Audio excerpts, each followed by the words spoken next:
أعوذ بالله من الشيطان الرجيم بسم الله الرحمن الرحيم الحمد لله رب العالمين الحمد لله رب العالمين السلام عليكم ميكو بالون كو تشامات yo folo ni jo beregu me babe ka karanga ke alqur'ani wulbe kandi aramisai so muito buñal yodo apangole majo mamati emte chamen ni baraji aytum pangol majo mabaji ngani ay digamte ko chamen no baraji so aramisai so dua o commencer bismillahir rahmanir rahim no bana alhamdulillah rabbil alamin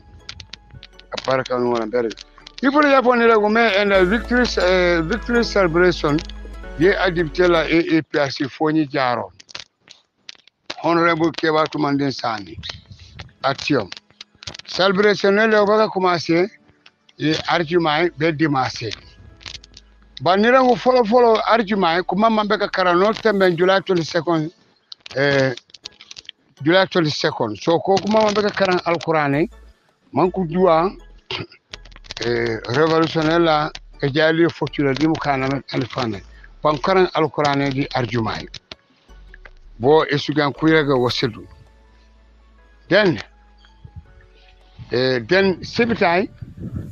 non celebration yo le fan den dimanche yo babay ku seka ke foni di ke kombo ka sofo ma papa ya kopo buñali funaf kila so muito manjumo metakanji commencer bismillahir rahmanir rahim ibana alhamdulillah rabbil alamin alhamdulillah rabbil alamin kanji banen ka sumay yo on wala mbere kule yo ipule jani jo mene sanken inje beka sanken i parent beka sanken Beka jabio mola lande mane. Ane mante last defender. Kana kona mtambu jabio. Bale bere go puru macham. Misene ekong etuk. Injeda kila unamu njene popo ifuri pofumbo. At the first place. Secondly,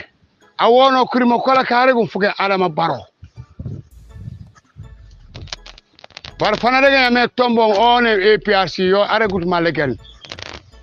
tombong aparlange party whether he like it or not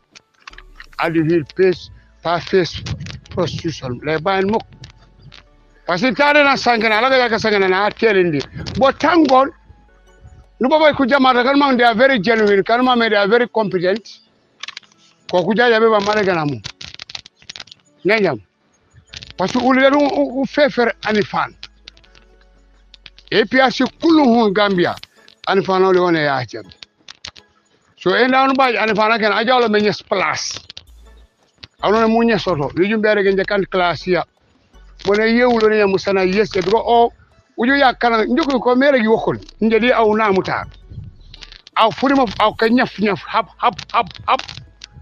kana ku jameri fawanu sangere wasi ba waje ses bo tangon ka kam kan mame kala ku cenge ci audio soli ka sankenam like Jiba Kulo Jammeh Lanko one man soldier Oga Sani Prof Baji bu jogo boko kakan Lamin Tamba ku sankena kan man they are very genuine jogo ku sankena people they listen ko to ko decided alifano and I'm proud of it nya chengo aw nya be chenge aw nya elanye ba tomojala lulu pungo compare bang on tomojala puru no man kana ku mengen no tombon di jaar bu no xore endu beji be jige tombo man no xorum yeno parone ana jabure fa ana frustré de football e keblo to gambi de bar be regi mo sanko e nya me ku APRC e tombom u kalumut pour tokoro dula kalu yi lawt ko abu tumo brek ngema none ha na balanga sagana na ha mo dem de investigate balanga kanya nala ko me gore beauty wagado investigate a jangan mam Angleterre e tagal is nothing ma yewle ma landi mana yebi ne tuka sangana amanju left and right yola ngel wono company mu inja work with the state functions bureau of the parastatal ngel mama yo ko ne man sakunda awdi njaw namde aw ka sange mo lelelele e kan yode njan bu ke executive ke APRC bay ala am apara mu jebro ko be man sakunda ni mama bo set nanya aw musa rock di mansa musa rusaini voucher di mansa ben ma je mansa te du wono watte bu limba apa challenge yani na bu jigan fa yaji teni banana na jugaro ne man kay seno jislan bari nge beri woko ukenu di uye tombo pour loli busul bal ma metti ngolu pour loro tade nan ko won ko police bajul kolale bo yana kol kalolo ko billahi sankelo asek e police amanju ma han ma fama ma poyoro fan amanju burdo bola de ba maya amanju fa he cannot even defend himself ma sankelo nyamun tuwe ay ta defenol anyolo de atangam angate anyolo rek o ceb angaram agaro maneno tokol kala na jidu mo ko fan amanju burdo bola de ba maya bola ay ta defenol fan fola aju ndadi boxe yesa ay ta wedi ha sankena mun négocier day o woni len ko poroj abonu ci abonu regan wa kan ba ka punya abonu sankendi alwa ba ko no le jokti ala be pa kol ji ba kulo ko buku mutuma bu kele rek mutuma bu kele rek to ko mbari ngele njan baron hino ina man an kona baytulay baro hino mi very well na man jana may nja masa kunani ni mino ko perta kole kan kana ko bu nyawti awto wala kamo emte fay wonti baju ite kala manjut ko man man dama de investigate nya waga do investigate way beauty après nge investigation ko this boy jikero ya stop ma bar bi rege nyam di patianu sanko nyama non tombo nga kele tu kanum pour jukoro tanu yelaw nyanyam hanu ngola la ko be mina mu yewlo mu hoy bo ga yan lol I not if respond to you but we do very clear mu kanu nyanyam jere sa jaburu mbaade nyanyam kuma njuwan ko ne masaguna manju masaguna Gambia fokol tuno si ku gameni jere to mo njaade wawoli law jaw tos nya kana ka mengen sidela ko bara aw pu mang dok di ana ma sene weccete balancer rek muri ngerektu ya aw man to mo jawlo be APRC touré gindi onu man le tombo onu sankena onu manju jawle ju muset sanko ula ko dok to kede kana pour mo ko sene fali ngeli eran boya yo chena mang is very jealous no ne mo to bangum force nge omu nyokol na juka lali manaw amanto le kana fa nyokol na juka there was a combat APRC Usenum Flake killer APRC in 2017. Monk invite and be buffer zone. Nijaw. Jiglo amangam enda mai ia fune semo ke se enda ni se ko pilot kamari ko sokola o mona to ko nyatino mona lande mane e do masafo dikaro likalu bulwa watanu lakhom psychologist ni mani me te kele alo no compare nge fang nge fa don talk people request for me hani junja male ku jegi fang they not even another musala jona na lande mane ni solay nge paju le tu elimte sala te musere seniwo mukana mola munamut nenem lango sene gole rek hanu san pare bara aw boro le musere kundu wala de nana lani mane ni mama mu jojeno e musere jam barinja han ko fanko mama me bokku sola ole jat o ka len jele ana to ba mu to mu ke challenge kana ke ku gameni ya ko ni aw yeyi ni ne fa ida ni nan mane fo yu mu kul metan emte wonti funono fu kila fa e wonti funono fu kila fa pana juki manu jume na kuli MT wonti fo te musere woni fo so tenko lako jiker haja solo di wo sayba wori solo usu ci baba leji sanke won mo wa competent ko baje na fa bana di amini sawli alla sene ya bana balaga ba jawu sayma wori jumale ji ay ma kan profobu ala jamais yesa ni yakal ana aw be elako mu challenge ana abanyana la na jo abuntore di bo falinga mola no accept bodeni de bari igudi njalat regi mu tenku yes rebo njalat rasa rebo o kade foni fammo njata gurpeli ku yasiya sumbom ku yasiya sum foni ku nokken ku tang u jetawole ku ga ni minu sur pona soli si sobara soli bu ko ke diku dibide ko kan ku jakki foni berge ko mo kaputa laken jumbe etebe u sala wole wade foni possible ko ga la no it not work ko ro se masa ko na ma me jay baro anu support ya yalla manji wambo le jay illahi afuna pa furim pambone ma tele manjele kono sanga na ke yasi boli poni yo som yone file na usteno ya kono ya dare police du ya ma ayeko e si kolas awri ande jidenne ande fanni jakal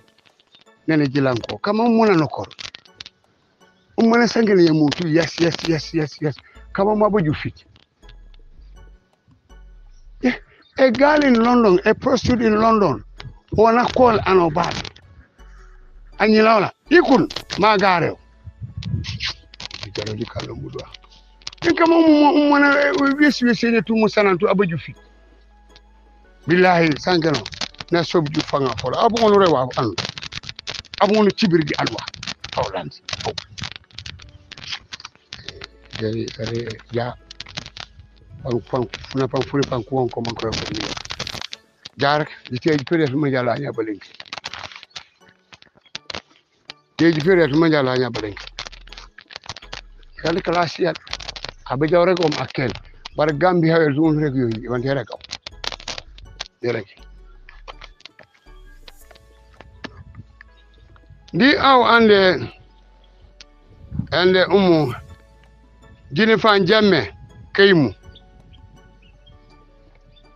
mu yomul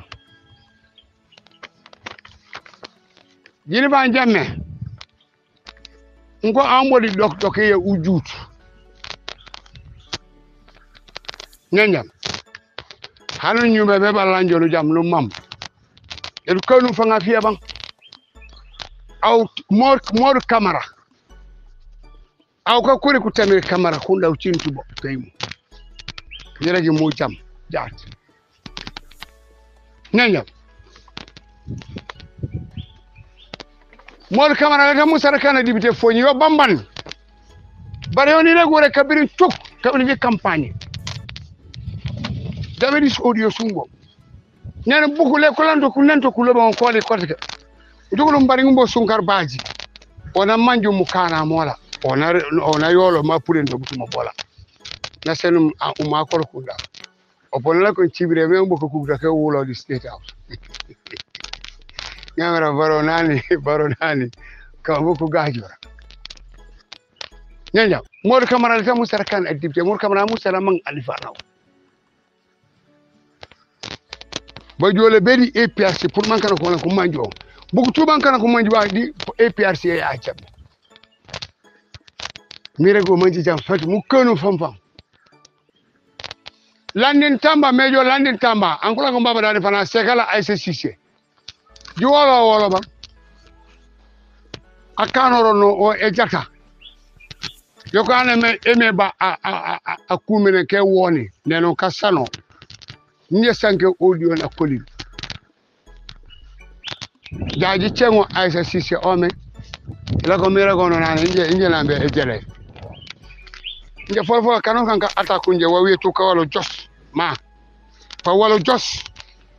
e tu baj buña muk tentame rek yo ana wuntom emite sena ajola teblum kalbon ko nan ke challenge inde o kay ko noro billahi wal kitabi o ko gal noro it will not work nani jomi mi yoyu mukulo me ko jola ana chana kala bajo njeka manku tanku gacim fuke to ni piton kat koni gorob dis audios parce que ay ma he ahani maragi malaga amba be Gambia njeno Gambia giteng ay ma hani so aban wona ma cibiri jam mba bu ka ya baytula man ko mo suru pone so mi ka gala noro parce que njaka manku stop e jele signaayo di si papa so abon lu rek mo wañu jire gi aw jini fan jamen bomu la ken ka gajoro kiya aw adi fana redo nyamo aw lokka saloro non adi fana begene kanila kana mana jeli ayna jele kanila buroko mone ha ani fana babele tan wona leji monte duniya ken adu kenon pa toke u gabalem be seni sarte si gaba sos tell to stop waye ya chemme pa toke le aw lakira wala pa toke di motinye billahi wal kidab mi jere ben ay jini fan jemme ka kurku tabuli ujugu ya manke la nyeboto baraw sumut woto kono bay mo fo me Gambe ta mu wulerum puneya monja mu ko wulerum puneya na fu joma be santote me regi okol eto stop bang ali fana rego nyam awno mo wattebuli be Gambia awno mo yo set kanyengele de kone kanyogono ku tegona kanyogono ulnone foñi no kanyengele de kone ma mo fo mono ono mo le tu yok mor kamara awno no guto mo poso ma set le jam kana ko mangu baro foñi le ko mango so anta magal no ka fo enger bugudi mu sene le jaw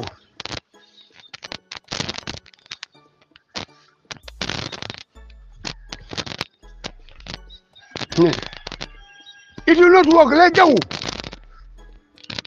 le jaw possible oto le mani mu kana mi bang porka mana kila APRC bangu ya ku joje no sibano pour be jama mu ko sankel nene préparer ri foñi e bamban ano sa an pon kari bodi buko pour man jitilo wata o e sorum bone mu jitilo mu golo molo le jitilo mo Mamadou Dia nyesumela mu posoro setli mu pudi boko wani regi mbeto ta chok sunjale mete le bayin muk ko dibide boko dila ko manji korosi billahi wallahi nallahi tallahi wani regi nyam sunjale mete beto ta emde mun bolu sup partiet ano nu jow jumudo de kara sakola mankana ngona ko joge manko manji baya kante mankana ko manji ina yakande mankana ko manji mangona ko manji fo yus kara sake ya jame mangol wo wiye ngol nupo de awoyo pour la ko wala non mu findo di o panjaw bang kana ko la man ko rego jima be nyos man so nyaka sanke mu ke lon le manke parce que annonce nan ma me fulo bon fu seset annonce lu diga ko na jajar makamal Ibrahim emite poyo emite ne ana ammi kalambo aninde ajamit ipoye desan bale batare manjere ko mo ke alquran emite ne inde ammi kalamu inde aninde poyo wanu kinido makamal Ibrahim nan kule bon samle subhana rega hasbunallahi wa ni'mal wakil law ko didi kanu bang umanti amanu jumbe posé mustata mu jabe kasali fo ceng ano fo bunu kana mi ngoni sat mi ngoni ko be mite emite fo sat jaar jumlo ko bi o kade escale fola pour muri ndemite subhanallah ya jamme kanja setu la tatab qur'ana wati o wati ani muserjuk amansa kana mon duniye ijukyo ani muserjuk so le kanu bang ana sento emite seno ya no bugu educate umul erokadi o de manjole sinamut baja Gambia ano sana mamman ya jamme onam ay emite seno ana sento jande ana wuni emite wuno be para na bajum ngania ye mofo na bajum ite be broko be Gambia na poyu mofome barja buma ya ka ciki bor man ko na ka ciki no bukane kano kan ka jamfa ya jeme bunya jike tombon jaadu jike pano na gono gono fa tombon apurja ni pobre pano na jefure pano na ana gono gono wala ana droke jiji karo mana no koro tombon ni bonu sobi jakut beja na pubu na kala de parti la kala bari han beja europone me sai kombudo na ay ma tom ay ma am kagajo ya jeme mo ne di musumo o kade muy ka pullo hectare jine njomani gamenew nene ji puru manji sanken manji bolose oli sumba usa is an evidence ko ji jam ji puru manji bolose manji law kaw yum ketak ayam fu billahi wani ci bore ya jaw tuwawdu wala ba le jaw idula wo mu fanyi ma ko bodi bukala pam piyo nyama panyi la ba panyi ba problème di buye bo bor wara sangana ne manje kujanja sekambo na mangama naridi apa baitum ngulu komando oto nyama sankene mu jupuru manje sankene nge baitla furuma fuma watere mulimi api katanu o kala na peru sey futen di sa tumpo fit nañ wadi rego fukan di nyonyos wala ko manko buntu yaat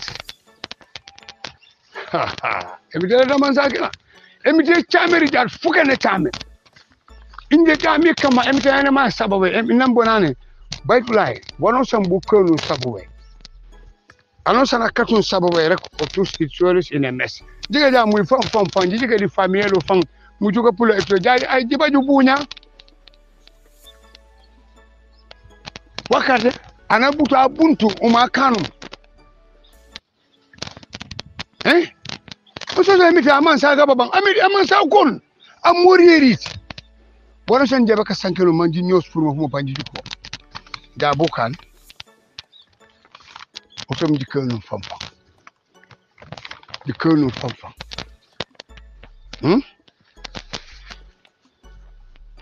di kenu fam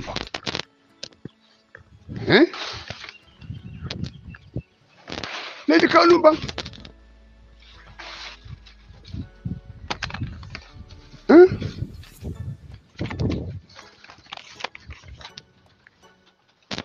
mo fo mamuno koru ya bale ko ya be benene bale ko ya be benene yugo yoba jilla ko bo école bu kan rek mani mana kurma nya ko gen nafa ja ha ya jile quartier baro nya baro me baro aselu place ju korosi na nyila ko dia yelo di jar bu ñu na ko woni rek nya tere ji pour manji sankel bi aso jara ko firi jana bayi neta influence ma buntu ya jar o me ya ko baba yome le on ma connaît sentence today tanji boteni yo because on mind be abro khobia momo mi te kane emite mo jam fay o man no an fana ba cesorero bare ku jumu na dok e jaay babu kalak e côté wati on def kana dok ko kandem an fana mala ngelo no jena baji bo bey yango bawum na dok do ba di solo bo jangi ja o may dok an fana la ngelo ngala na seno place no jena baji bo be nyane jimu mo tu ma jume ma tiken jena baji ano ja san ngamra jena baji ano ja fa mago maseka mo finto paseno ya tienete da anosana manjoro place da yang bay finish ana se kala mu le jaw do ko meban nura ko meban jarak panji sankenon panjono ma bay plan sankelo san ko meban to asega baga jiga me inje de la ko mi kanyo den bo mo to kanyo ko nyanyi seni nake mi yabo le jaw bodu so bujaku da yango yuko mite hakka kana no don tente bu to ko kana babichu ko di jana baji nyamu to ko liboli poni ko pala kunkulo kona bachu wa go ko rego wona kanu ko watakala ko yuso as spice manko ba information wala ja ome bala chatut de kasuel ina la chatut de kasuel parce que ya emite na bu ko anila ya ko mere ko na bla ko mu danka anila ya na bu danka anila ya emite kati sima mu sima bara poletu letu sew ma kan woti nya mu juk ko ka ka danka kan anila ya takul anila ya kuro kabri obayikul lolo kuro kabri obayikul lemo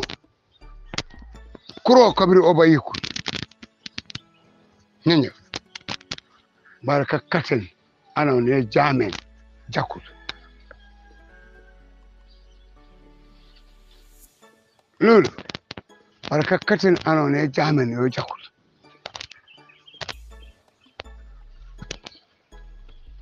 bukan asino kana ko ya mo sanken anyila manam mo ya jawde ko ne umamong tanyila mo manam di place bari jabuma ko ku janjam no ku wala ku janjam man kara ko me sangana ke di sugay jana baji yanko babati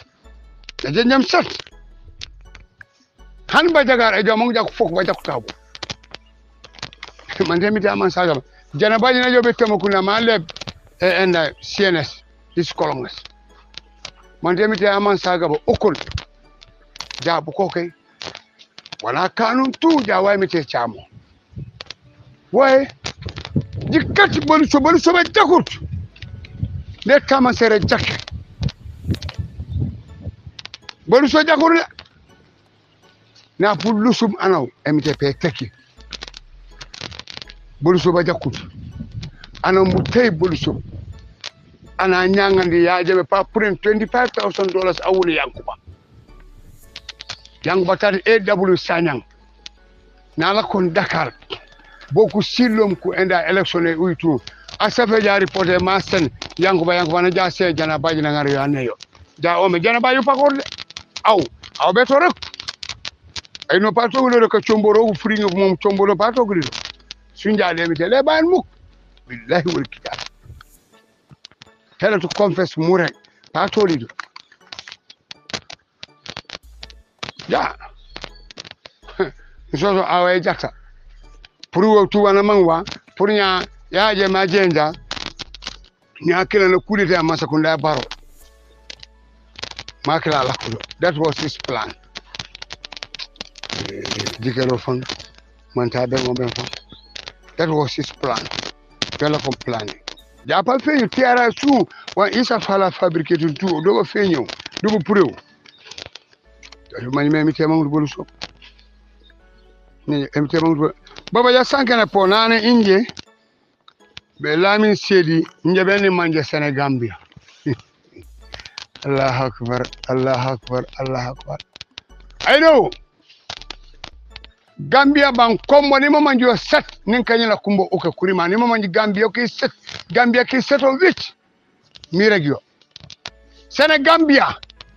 aseka ajanga fola mak opunu salonge baba Senegambia a British saw karan mudi injeri di sam business la ajanga akila ni jeja to fanka mika kono karan mudi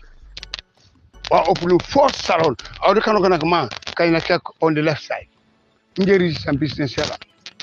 munye son place Senegambia a British ajanga alubi kono karan mudi business la tunjere register paying tax wala tunje kanem miragi aran ar laundry sop o injeri ni sayam Mohamed Musa Akileo endu manjit miragi aran ar holding injeri ni sayam Albasa restaurant injeri ni sayam njako boñu miragi sam jana paparazzi Gambia nene Senegambia ni manjo paparazzi tunje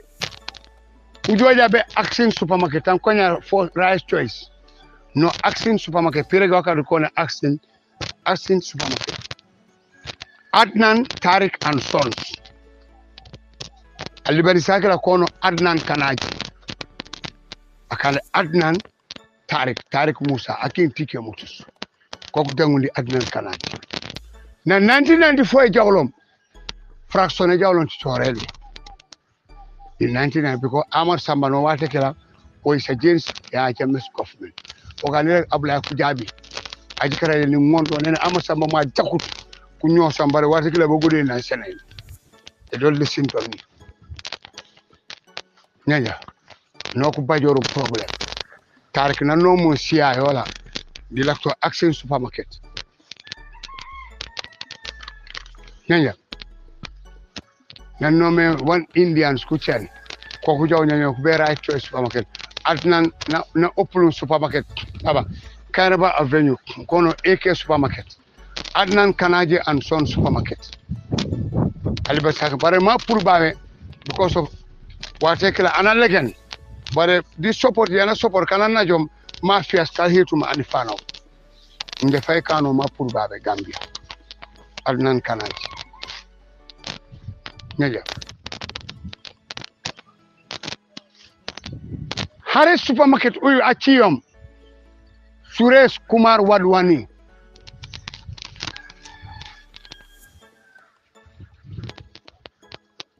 wodi the same office no lake wala financial controller odi it's a long story jana Arab services la kondi airport Maria Musa so tinja ko bonyu me registration njebere gi Gambia business community Kambom kuliban saduku Indianak apure kapion Gambia apaju mbogure apure guminja amanti njawalebo yo chenka manju jak man ko rek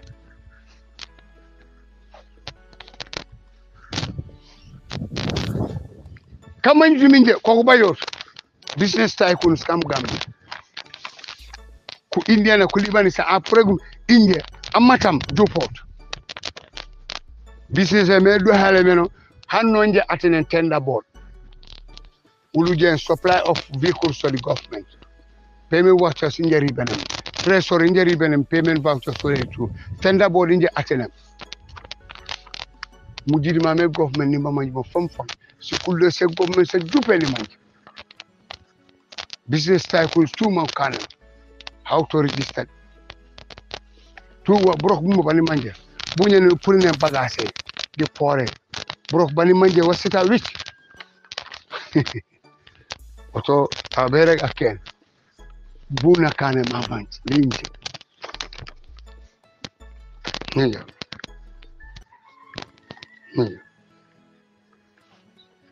oto mbukenu fam njoyok endai Adama Barrow nana jaw mu ko jina me ande dembo santam bojang o kale anifana na tundi kuriya fo jawde ka pujok anifana mu ta ku jawro ndi ya jeme be jaati o bara to be jam ko jina mola ha en te chameri jaale fu gane chamen bare tien jaal na pulo mu ko jina mola birkama na jumum Airport Johnson Areski na yaje ma winun contracted and OIC Organization of Islamic Conference nana winium Areski kona selon contract tu mananya na kanu di mananya na chamen ko yankunom lan si bagasi tu pasina ju borko bode na baro na pulan birkamare na jukum bugum kurun daga parna jumum nan he kona burma bule boroke le baraka poroko kuitel wa amanju inya company Areski la de bangare pulim contract ku sam ku Senegal sa burma buje be roki dara mangu kobulu nyamo abaju ngolen lu kan kala ngeken bar burma buje be roki yiregu man cham adu salary increment yanju kobenya pour July we flenga ofe di ngolen poste dudu de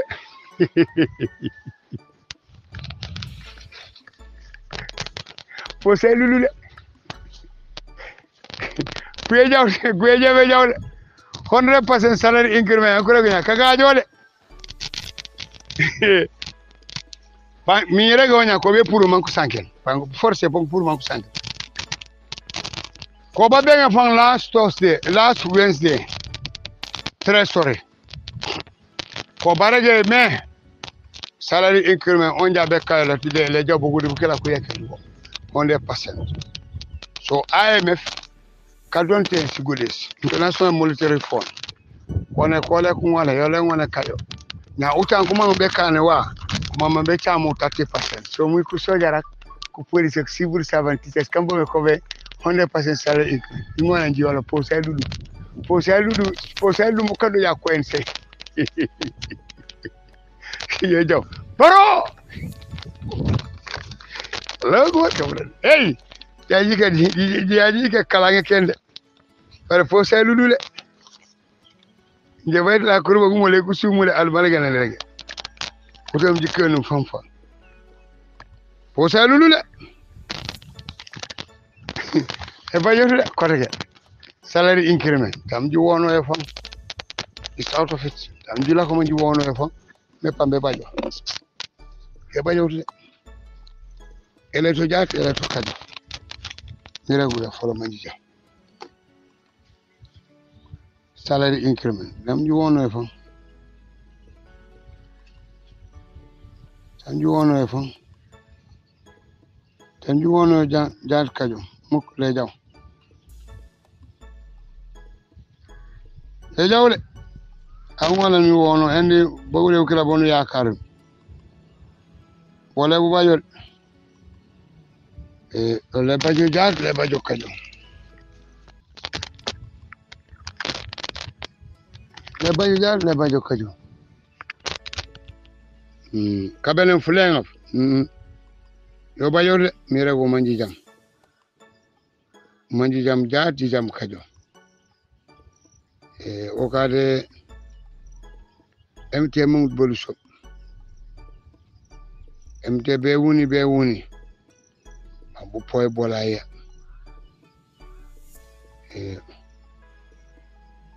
MT be wuni bu poy bolaya o kade MT Mahmoud Boluso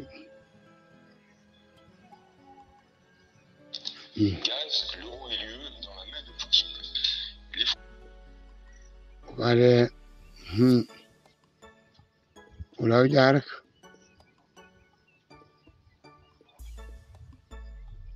MT Chamir ja fugane Chamim bare ukana mamu me jamule jaw jagal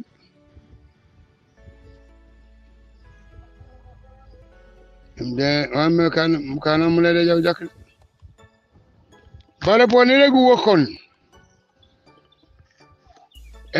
muy ke mangana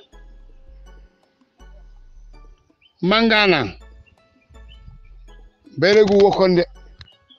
anosan am karibena ke parti jaw kajom punni misa muy parti jaw mangana fayo biroelu naro ko yobam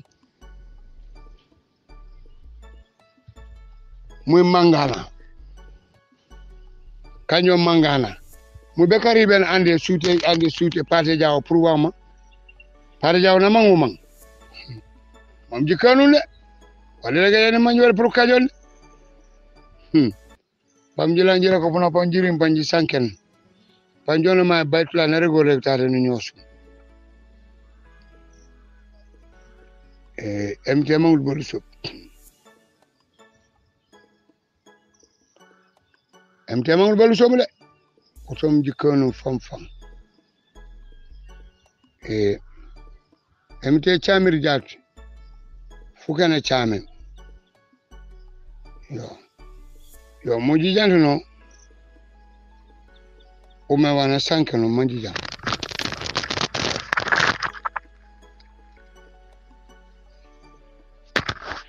gars yi jéggal leen ma rek may leen ma une seconde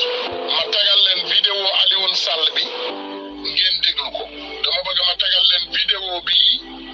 ngeen déglu tappale bi nga xam ne moom moo nekk ci ginnaaw Sahel Aviation waxoon nañu leen ko fi biñ ko waxee rek ñoom ñëpp ñu génn di weddi Alioune Sall gaaw daw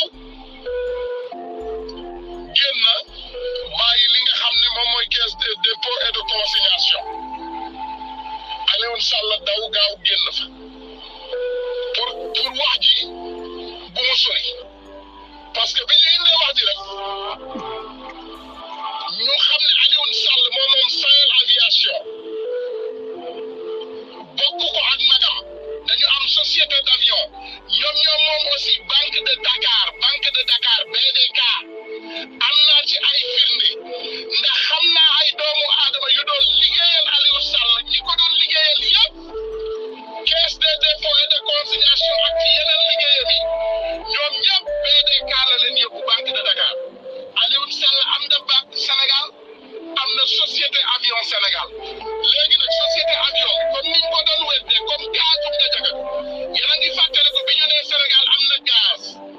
société bi tudd Forteza bi nga koy exploité ñu weddi ko te puits de gaz bi tàkk adduna bi yëpp di ko gis teenu gaz bi tàkk jëppet ndax yàlla moom léegi bàyyeetul doomu aadama di fen bi di yàgg ndax fen bu yëngal aras xam nga loolu du bàyyi àdduna mu taxaw lu yëngal aras fi yàlla nekk loolu du bàyyi àdduna bi mu taxaw fen bu doomu aadama bu fenee malaaka yi sax dañuy xam noonu la fen garaawee aras bu yëngatoo ay malaaka dañuy xam donc luy xamloo ay malaaka di yëngal aras xam nga ne loolu du bàyyi àdduna bi muy dox bari leen ne gaz am na Sénégal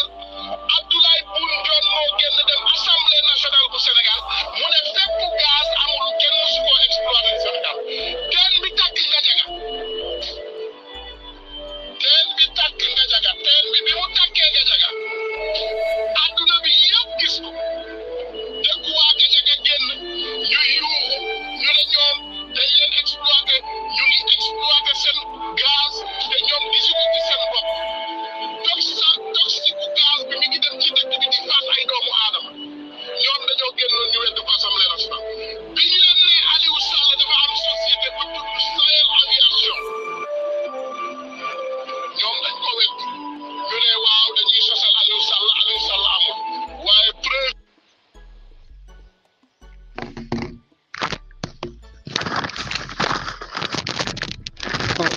yo ñaaji janjam tuude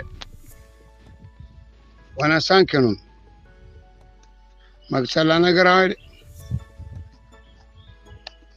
Macky Sall ana garaaw de Macky Sall nguurela uyu ema manka sanoro ko momo otom jikoni mi fam ka sanoro kila ko Sénégal ko tipelon be Gambie tout ko konoro lahi tous les correct malakenam erege kulma kan man kaba jota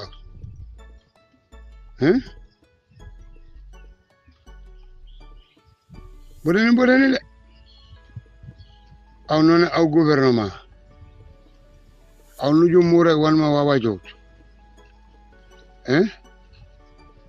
aw non aw mo sakunda nuju mu sankel mamam bajot o koliwut o puñowut kuyekilay botini de kuye mayon me jayeno Sénégal Macky Sall ba sobe ni mande Sénégal akila kile kankani waye famille o masakunda sobu yo me masakunda de on sobu me o akila gouvernement o enda Gambia Sénégal akila kile arto makanun de makanun fam duniya kuna ku fiji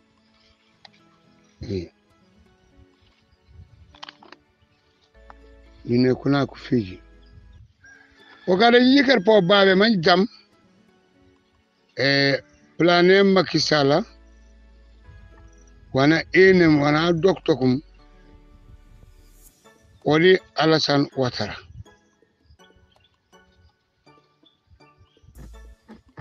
boku pero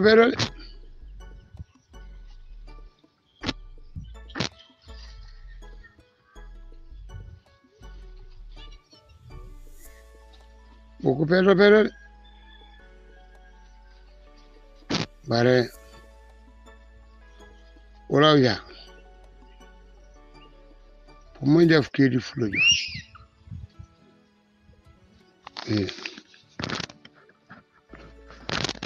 ñaajan no bugan kuro Comment Alassane Ouattara et Macky Sall s'enrichissent sur le sang des Maliens. Sahel Aviation Service, SAS, cette société par laquelle Alassane Ouattara et Macky Sall se goinfrent. L'affaire des 49 soldats ivoiriens piégés au Mali est un scandale dont les ramifications n'ont pas toutes été mises au jour. en annonçant publiquement le 10 juillet 2022 qu'elles avaient interpellé 49 soldats ivoiriens, dont une trentaine de membres des forces spéciales. Les autorités de la transition malienne ignoraient qu'elles venaient de déclencher un séisme dont les répliques atteindraient plusieurs palais présidentiels africains. Le gouvernement de la transition, par la voix du colonel Abdoulaye Maïga, porte-parole du gouvernement malien, considère comme des mercenaires 49 militaires ivoiriens interpellés le dimanche 10 juillet à l'aéroport de Bamako. Je le cite. Il a été établi que les 49 militaires ivoiriens se trouvaient illégalement sur le territoire national du Mali, en possession d'armes et de munitions de guerre, sans ordre de mission ni autorisation, a déclaré le porte-parole. Pour les autorités maliennes, les choses sont claires. Le destin funeste des personnes interpellées était manifestement de briser la dynamique de la refondation et de la sécurisation du Mali, ainsi que du retour à l'ordre constitutionnel. En conséquence, il a été décidé de les mettre à la disposition des autorités judiciaires compétentes dès le 11 juillet parce que ces hommes sont considérés comme des mercenaires. Ce 12 juillet 2022, on a miraculeusement découvert sur les réseaux sociaux un ordre de mission du ministère d'État, ministère de la Défense, signé de M. Jean-Paul Malan, directeur de cabinet civil et militaire. Ce document indique que le lieutenant Kwasi Adam Sani, des forces spéciales, accompagné de 49 autres soldats, se rend au Mali pour une durée d'1 an dans le cadre de la relève du 7e contingent de la NSE, National Support Element.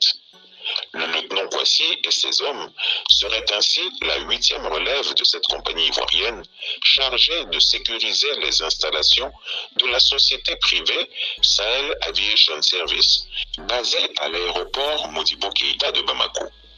Avant d'aller plus loin, il convient de dire un mot sur cette société que nos propagandistes locaux veulent faire admettre comme étant une fraction ou une subdivision de la MINUSMA. Sahel Aviation Service, propriété de la famille Macky Sall, avec pour partenaire Alassane Ouattara. Sahel Aviation Service est une société privée spécialisée dans le tourisme et le transport aérien, dont l'adresse au Mali est rue 25, porte 352, Badalabougou Est, BP 3272 Bamako, Mali, numéro de téléphone 223 20 22 98 26, 223 20 22 65 65, 223 76 40 46 00. Son agence de voyage est basée à l'aéroport Modibo Keïta de Bamako, au terminal 2. Cette société d'aviation privée loue des avions à qui on veut. Ainsi, elle loue des jets privés à des hommes d'affaires pressés qui parcourent le continent africain ou à des touristes argentés qui veulent aller faire du safari au Kenya ou en Tanzanie. Elle met ses avions cargo à la disposition des sociétés minières telles que Barrick Gold, Ashanti et Resolute Mining pour le transport de leur matériel et de leurs ouvriers. Elle loue également ses avions à l'ONU pour faire du transport aérien humanitaire, notamment dans le cadre du programme alimentaire mondial. Tenez-vous bien, Sahel Aviation Service est la société d'Aliou Sall, le petit frère du président du Sénégal, Macky Sall. Il a créé cette société quand il brassait des milliards au Sénégal en tant que, cumulativement, directeur général de la Caisse de dépôt et de consignation, gérant de la société pétrolière Petrotim Limited, administrateur et actionnaire à la Banque de Dakar, maire de la commune de Guédiawaye, président de l'Association des maires du Sénégal et transporteur aérien officiel des 11 plateformes pétrolières opérant au Sénégal en haute mer. Vu qu'il était DG de la Caisse de dépôt et de consignation, il a choisi de fonder la dite société avec le médecin français Patrick Correa, médecin aéronautique et pilote vivant au Sénégal. Détail non négligeable, la sœur du docteur Patrick Correa est l'épouse de Maître Ousmane Ngom, ancien ministre de l'Intérieur du Sénégal. Aliou Sall, qui n'avait aucune compétence particulière avant l'arrivée de son frère au pouvoir en 2012, il n'était qu'un obscur journaliste, est devenu riche à milliards et est présent dans le pétrole, le gaz, l'aviation, la banque, la finance, l'administration, le développement local, le transport, l'immobilier et le droit. Sahel Aviation Service a un contrat avec le contingent allemand de la MINUSMA. Ce contrat indique que SAS transporte les casques bleus allemands et leur matériel lourd vers leur base opérationnelle de Gao. Donc SAS n'a aucun contrat avec l'ONU via la MINUSMA, juste un accord avec le gouvernement allemand. On découvre aujourd'hui que SAS a signé un accord avec le gouvernement ivoirien pour que l'État de Côte d'Ivoire mette à sa disposition des soldats d'élite ivoiriens pour surveiller ses installations à l'aéroport de Bamako. L'État de Côte d'Ivoire devient ainsi un contractuel de la société et les militaires ivoiriens qui sont employés deviennent de fait des employés de Sahel Aviation Service. En résumé, les soldats ivoiriens qui se trouvent actuellement prisonniers au Mali ne sont pas des soldats employés sur place pour faire partie des forces de l'ONU et ne sont pas non plus employés par le contingent allemand de la MINUSMA. Ce sont juste des employés de la société SAS qui portent des uniformes, des armes de guerre et des munitions et qui se déploient en territoire étranger pour une opération de sécurisation, voire de combat.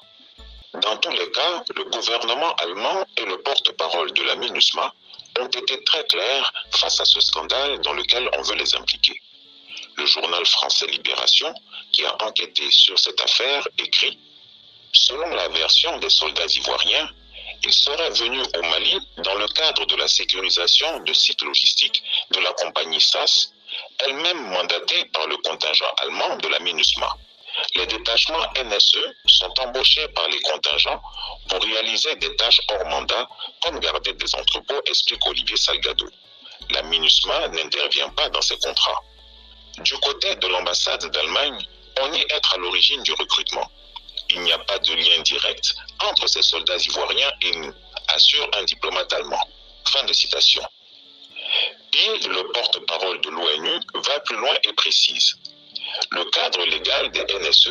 n'autorise pas des entreprises à faire appel à ce mécanisme dévolu aux États. En d'autres termes,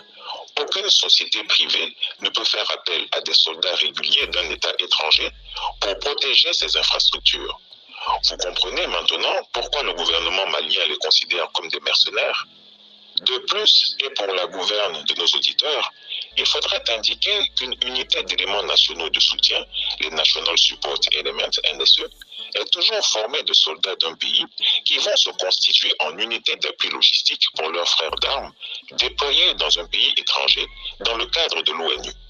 Ces soldats qui viennent en soutien logistique ne sont pas des casques bleus et ne bénéficient donc pas de la protection internationale. N'étant pas des casques bleus, ils sont entièrement soumis à la juridiction du pays dans lequel ils s'installent. Et à cet effet, RFI est venu enfoncer un clou dans le cercueil de la désinformation ouvert par le régime d'Alassane Ouattara. Voici ce qu'elle dit.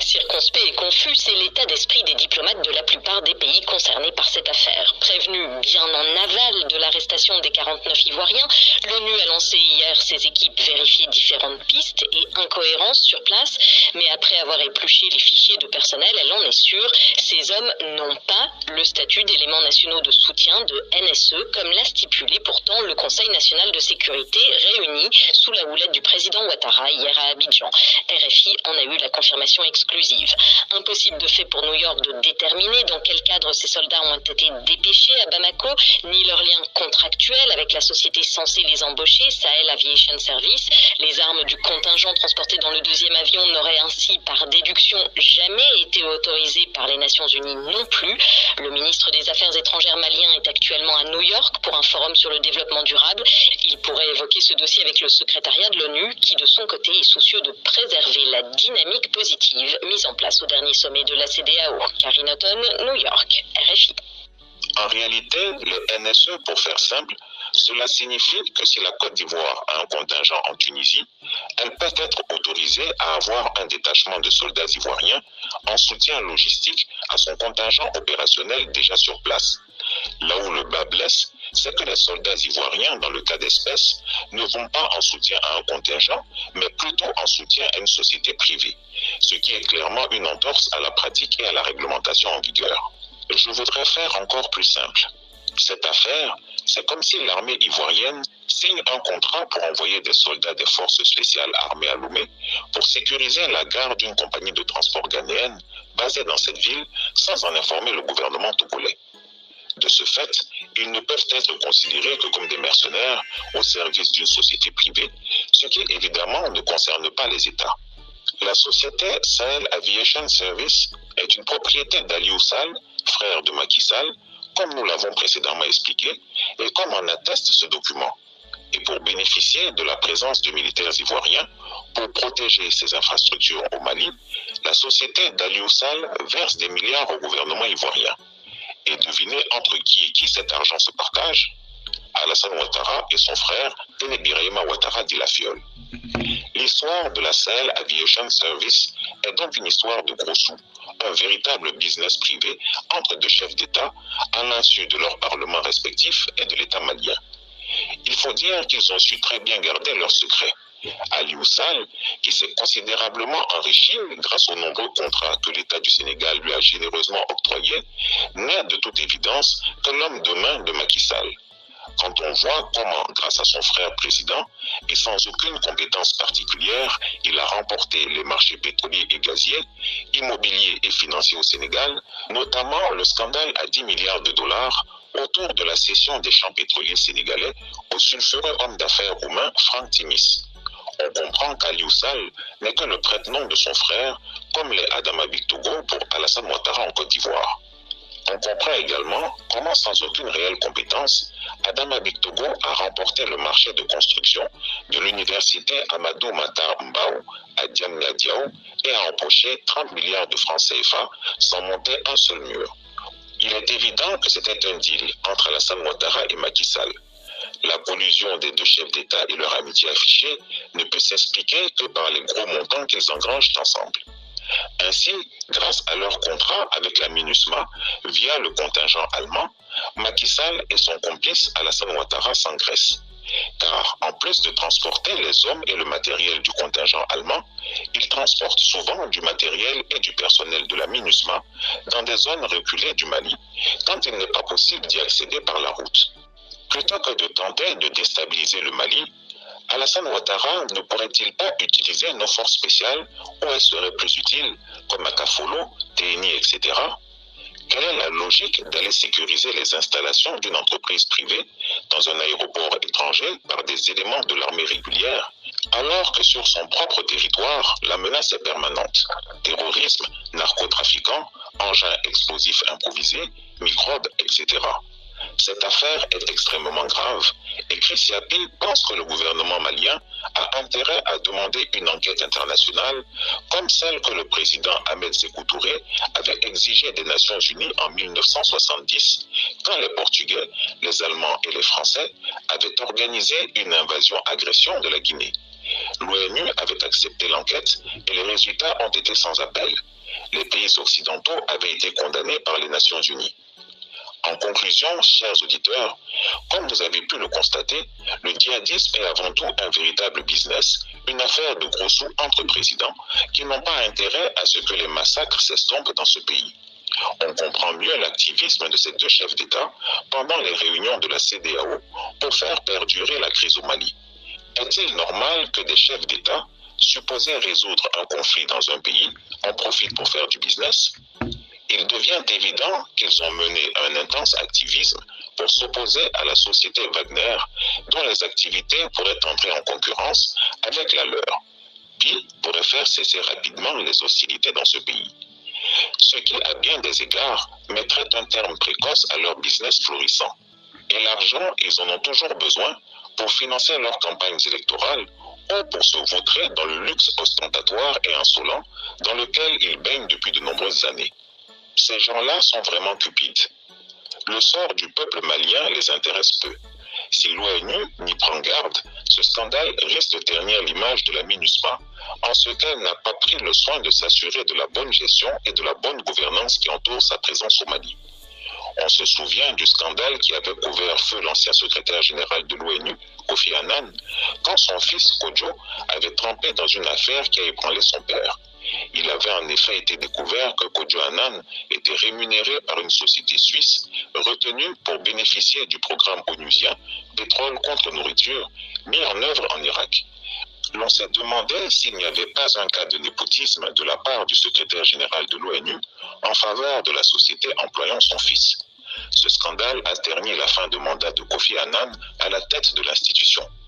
On comprend pourquoi ces chefs d'État n'ont pas hésité à violer le droit sous-régional pour imposer au Mali des sanctions scélérates afin de totalement déstabiliser ce pays, car, sachez-le, le business de la guerre n'en est que plus florissant.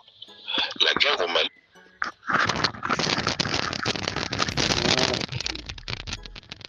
Nyaola tu jamajam Macky Sall Kodi Alassane Ouattara Kone CNC France Bale panku punyole Mali est savamment entretenu pour, en guillemets, bouffer et tenter pour les militaires qui y perdent leur vie. Leurs familles n'auront que leurs yeux pour pleurer. Vivement une enquête internationale pour démasquer tous les coupables. Je dis bien tous les coupables.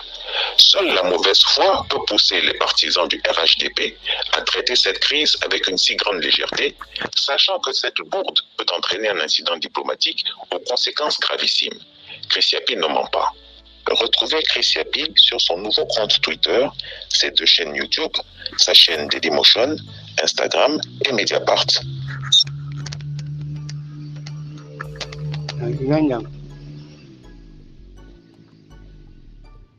Nyaola tu Kade Sénégal di Kano Sénégal di Kano le Okuye meja eno Sénégal di Kano fam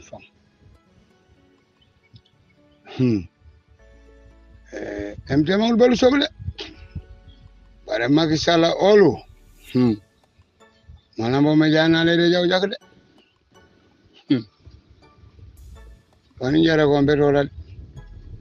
Sunja Altami betola de MTMul belu soble MT mul belu soble Ni jam no o me wanara gum manji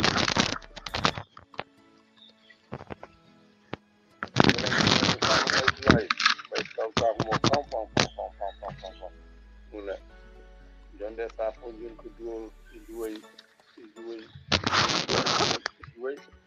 ke le benen am amay bay salat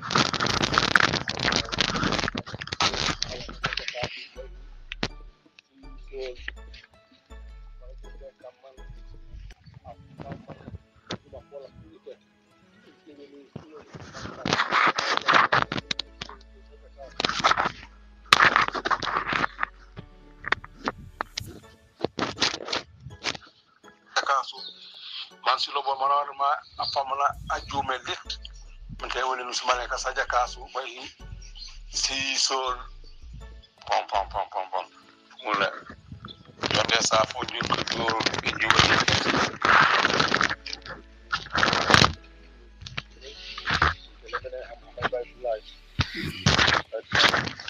Janore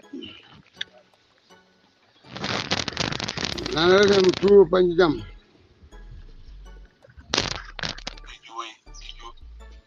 Manji jantu no wanara tu manji jam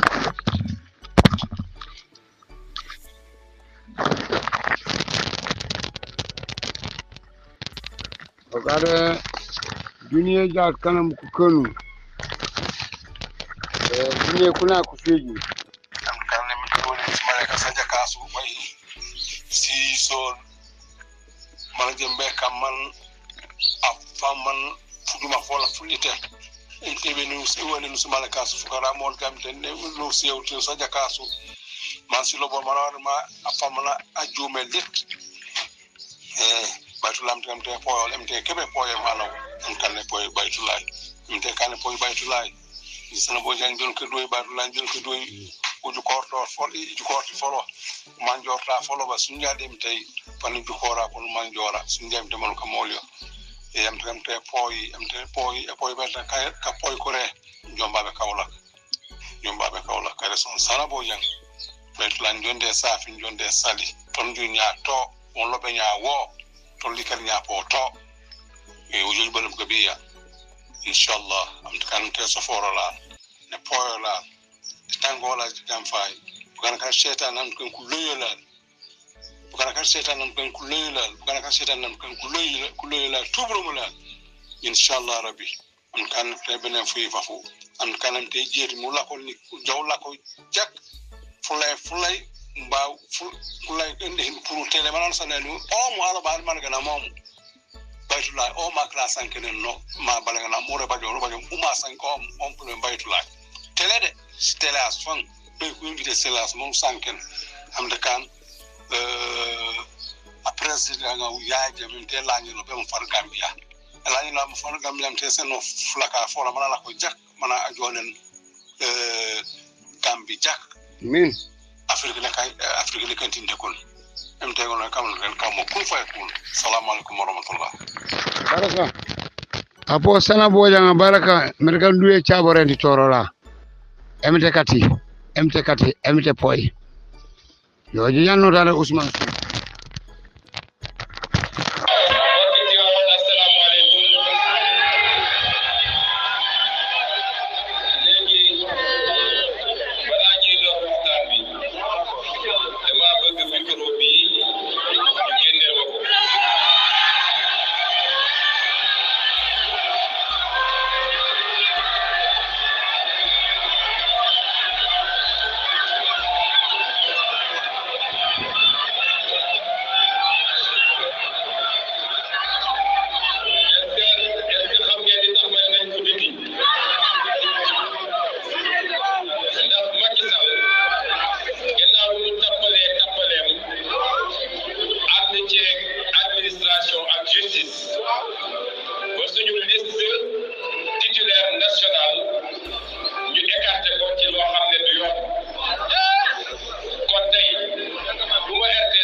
ce communiqué de la RTS ce samedi 16 juillet 2022.